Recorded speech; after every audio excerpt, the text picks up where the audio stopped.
Hello दोस्तों, जय श्री राधे। आइए सुनते हैं नया प्रसंग। हम जूठा व बासी नहीं खाते। अगली बार कहने से पहले सोचिएगा। कुछ दिन पहले एक परिचित मित्र मुझे पार्टी के लिए एक मशहूर रेस्टोरेंट में ले गए। मैं अक्सर बाहर का खाना खाने से कतराता हूँ, किंतु मित्र का सामाजिक दबाव तले जाना पड़ा। आजकल पनीर खाना रईसी की निशानी है, इसलिए उन्होंने कुछ डिश पनीर की ऑर्डर की। प्लेट में रखे पनीर के अनियमित टुकड़े मुझे कुछ अजीब से लगे। ऐसा लगा कि उन्हें काट छाँट कर पकाया गया है। मैंने वेटर से कुक को बुलाने के लिए कहा। कुक आने पर मैंने उससे पूछा, पनीर के टुकड़े अलग अलग आकार के व अलग रंगों से क्यों हैं? तो उसने कहा कि ये स्पेशल डिश है। मैंने कहा कि मैं एक और प्लेट पैक करवा करके घर ले जाना चाहता हूँ, लेकिन वो मुझे ये डिश बना कर दिखाएं। तो उसका जवाब सुनकर ऐसा लगा कि उन्होंने छोटे छोटे टुकड़े करके पकाए।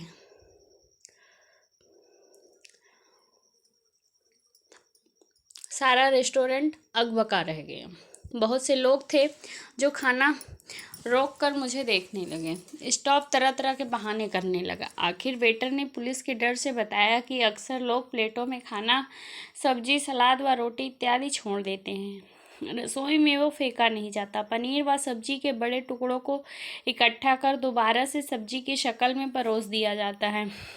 प्लेटों में बची सलाद के टुकड़े दोबारा से परोस दिए जाते हैं। प्लेटों में बचे सूखे चिकन मांस के टुकड़े को काट कर करी के रूप में दोबारा पका दिया जाता है। बासी व सड़ी सब्जियों की करी की शक्ल में छुप जाती हैं। ये बड़े बड़े होटलों का सच है। अगली बार जब प्लेट में खाना बचे तो उसे इकट्ठा करके एक प्लास्टिक की थैली में साथ ले जाएं। वह बाहर उसे या तो किसी जानवर को दे दें, स्वयं के कचड़ेदान में फेंकें, वरना क्या पता आपका जूठा खाना कोई और खाए और आप किसी और की प्लेट का बचा खाना खाएं।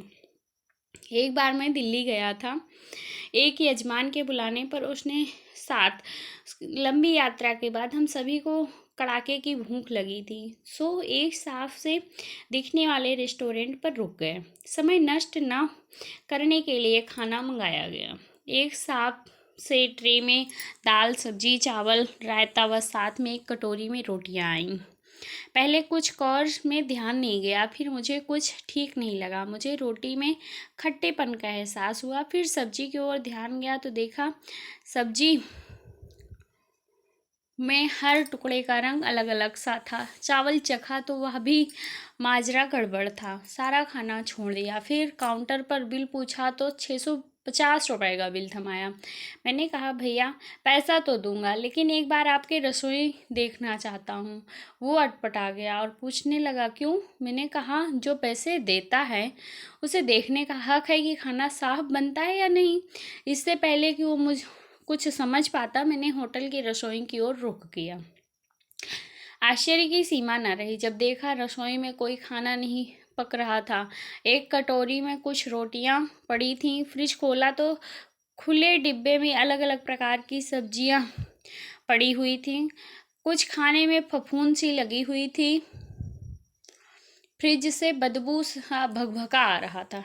डांटने पर रसोई ने बताया कि सब्जियां करीब 1 हफ्ता पुरानी हैं। परोसने के समय वो उसने कुछ तेल डालकर कढ़ाई में तेज गरम कर देता है और धनिया टमाटर से सजा देता है। रोटी का आटा 2 दिन में एक बार गूंथा जाता है। कई कई घंटे जब बिजली चली जाती है तो खाना खराब होने लगता है, तो वो उसे तेज मसालों के पीछे छुपाकर परोस देते हैं। रोटी का आटा खराब हो तो उसे वो नान बनाकर परोस देते हैं। मैंने रेस्टोरेंट मालिक से कहा कि आप भी कभी यात्रा करते होंगे। ईश्वर करे जब अगली बार आप भूख से बिलबिला रहे हों तो आपको बिल्कुल वैसा ही खाना मिले जैसा आप परोसते हैं। उसका चेहरा स्याह सा हो गया। आज आपको खतरों से, ठगों और ठगी से सिर्फ मैंने इतना ही कहना है कि मैंने रेस्टोरेंट से मालिक कहा तो जागरूकता की ठगों धोखेबाजों और ठगी से सिर्फ जागरूकता से बची जा सकती है, क्योंकि भगवान को भी दुष्टों ने घेर रखा है। भारत से सही व गलत का भेद खत्म होता जा रहा है। हर दुकान व प्रतिष्ठान में एक कोने में भगवान का बड़ा सा या छोटा मंदिर होता है। व्यापारी सवेरे आते ही उसमें धूप दीप लगाता है, गले को हाथ जोड़ता है और फिर सामान के साथ आत्मा बेचने का कारोबार शुरू हो जाता है। भगवान से मांगते वक्त ये नहीं सोचते कि वो स्वयं दुनिया को क्या दे रहे हैं। जागरूक बनिए, और कोई चारा नहीं है। बोलिए जय श्री राधे। थैंक